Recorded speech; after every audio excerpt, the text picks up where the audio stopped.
નમસ્કાર, સેક્યુલર ગુજરાત ન્યૂઝમાં આપનું સ્વાગત છે. એક નજર કરીએ આજના સમાચાર પર.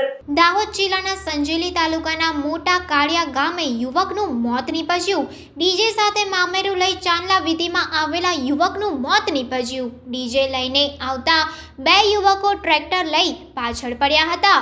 મરણ જનારની પત્ની દ્વારા હત્યાનો આક્ષેપ લગાવવામાં આવ્યો. બે યુવકોએ ચાંદલા વીથી દરમિયાન પથ્થરમારો કરતા મોત થયા હોવાના આક્ષેપો લગાવવામાં આવ્યા છે. સંજેલી પોલીસ ઘટના સ્થળે પહોંચી ટ્રેક્ટર તેમજ ડીજે જપ્ત કર્યા. મરણ જનાર યુવકનો મૃતદેહ પોસ્ટમોર્ટમ અર્થે સંજેલી સામૂહિક આરોગ્ય કેન્દ્ર ખાતે ખસેડવામાં આવ્યો હતો.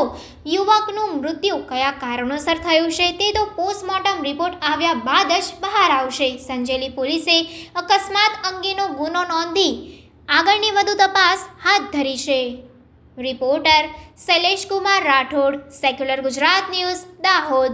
હુમનવરસિંહ ગામ ધાર્મી મોટા કાળિયામાં સાંદલા વીથીમાં જતા હતા મુમેરું લઈને, અને મને ડીજે લઈને આવ્યા. એમ કરીને ટ્રેક્ટરવાળા ભાઈ પાછળ પડી ગયા તો અમે સાંદલા વીથી નહીં ડીજેને વગાડ્યા. એમ કરીને અમે પગે ઉદા પડ્યા અને તા વગર અમને ટ્રેક્ટર પાછળ લઈને પાછળ પડી ગયા. તો મારા ઘરવાળા બધાને અહીંયા ભાગી ગયા અને અમે બધા અહીંયા જોતા ફર્યા.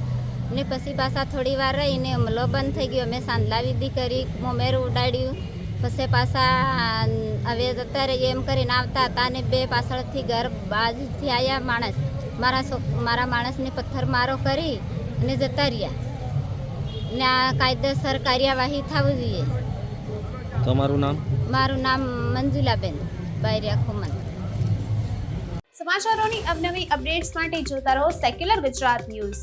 સાથે સેક્યુલર ગુજરાત ન્યૂઝ ચેનલને લાઇક, શેર અને સબસ્ક્રાઇબ કરો અને બેલ આઇકોન દબાવીને સમાચારોની ઝડપી માહિતી મેળવો.